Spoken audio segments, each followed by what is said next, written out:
The Book of Habakkuk.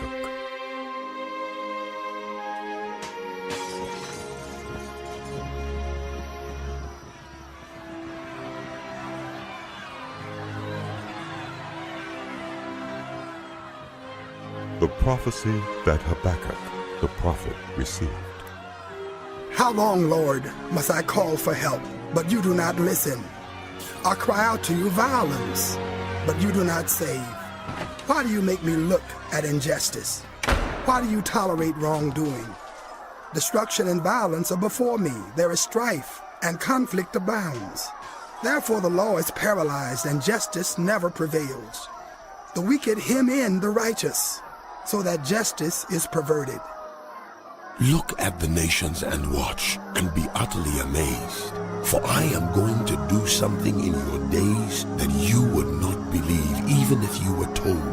I am raising up the Babylonians, that ruthless and impetuous people who sweep across the whole earth to seize dwellings not their own. They are a feared and dreaded people. They are a law to themselves and promote their own honor. Their horses are swifter than leopards, fiercer than wolves at dusk. Their cavalry gallops headlong. Their horsemen come from afar. They fly like a vulture swooping to devour. They all come bent on violence. Their hordes advance like a desert wind and gather prisoners like sand. They mock kings and scoff at rulers. They laugh at all fortified cities. By building earthen ramps, they capture them. Then they sweep past like the wind and go on. Guilty people whose own strength is their God. Lord, are you not from everlasting? My God, my Holy One, you will never die. You, Lord, have appointed them to execute judgment. You, my rock, have ordained them to punish. Your eyes are too pure to look on evil. You cannot tolerate wrongdoing. Why then do you tolerate the treacherous? Why are you silent while the wicked swallow up those more righteous than themselves? You have made people like the fish in the sea, like the sea creatures that have no ruler. The wicked foe pulls all of them up with hooks. He catches them in his net. He gathers them up in his dragnet, and so he rejoices and is glad. Therefore he sacrifices to his net and burns incense to his dragnet. For by his net he lives in luxury and enjoys the choicest food.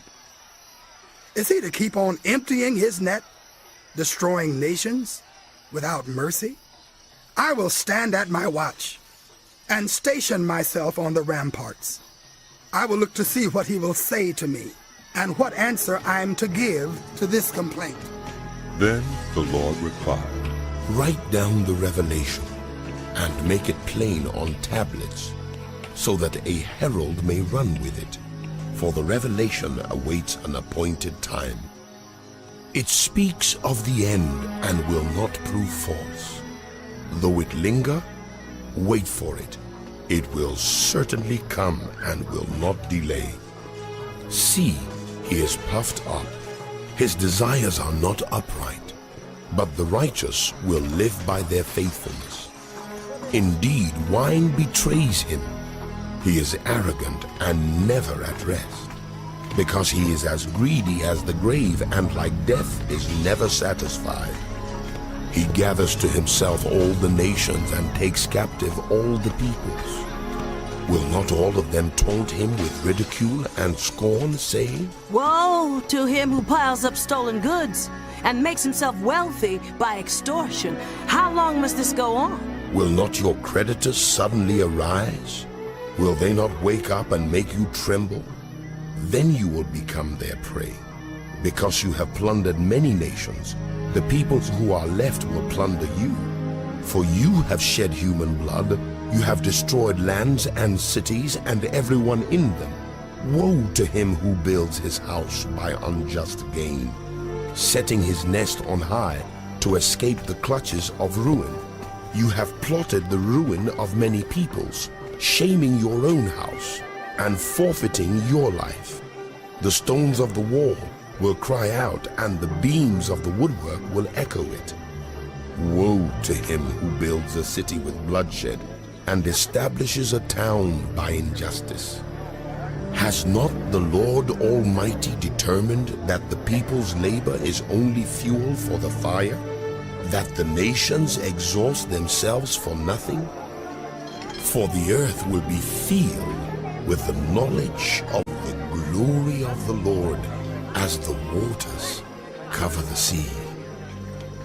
Woe to him who gives drink to his neighbors, pouring it from the wineskin till they are drunk, so that he can gaze on their naked bodies. You will be filled with shame instead of glory.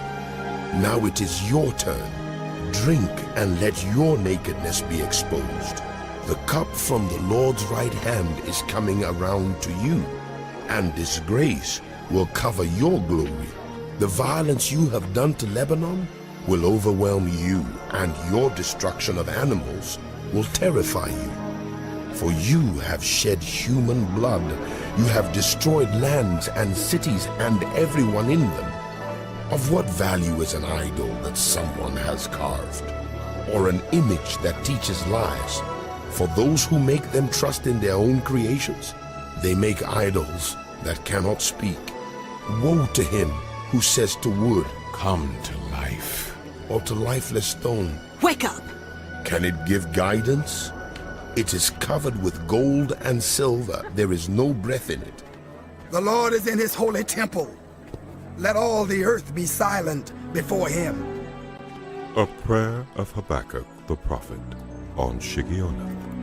Lord, I have heard of your fame. I stand in awe of your deeds, Lord. Renew them in our day. In our time, make them known. In wrath, remember mercy. God came from Teman, the Holy One from Mount Paran. His glory covered the heavens, and his praise filled the earth. His splendor was like the sunrise. Rays flashed from his hand where his power was hidden. Plague went before him, pestilence followed his steps. He stood and shook the earth. He looked and made the nations tremble. The ancient mountains crumbled, and the age-old hills collapsed. But he marches on forever. I saw the tents of Cushan in distress, the dwellings of Midian in anguish.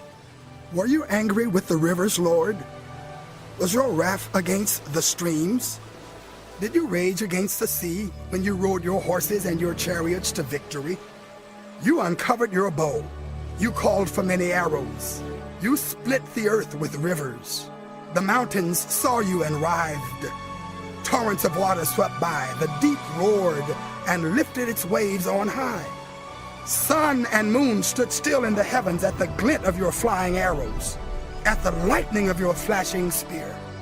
In wrath you strode through the earth, and in anger you threshed the nations. You came out to deliver your people, to save your anointed one. You crushed the leader of the land of wickedness. You stripped him from head to foot. With his own spear, you pierced his head when his warriors stormed out to scatter us, gloating as though about to devour the wretched who were in hiding. You trampled the sea with your horses, churning the great waters. I heard, and my heart pounded. My lips quivered at the sound. Decay crept into my bones, and my legs trembled. Yet I will wait patiently for the day of calamity to come on the nation invading us. Though the fig tree does not bud, and there are no grapes on the vines, though the olive crop fails, and the fields produce no food, though there are no sheep in the pen, and no cattle in the stalls, yet I will rejoice in the Lord. I will be joyful in God my Savior. The sovereign Lord is my strength. He makes my feet like the feet of a deer. He enables me to tread on the heights. For the director of music on my stringed instruments.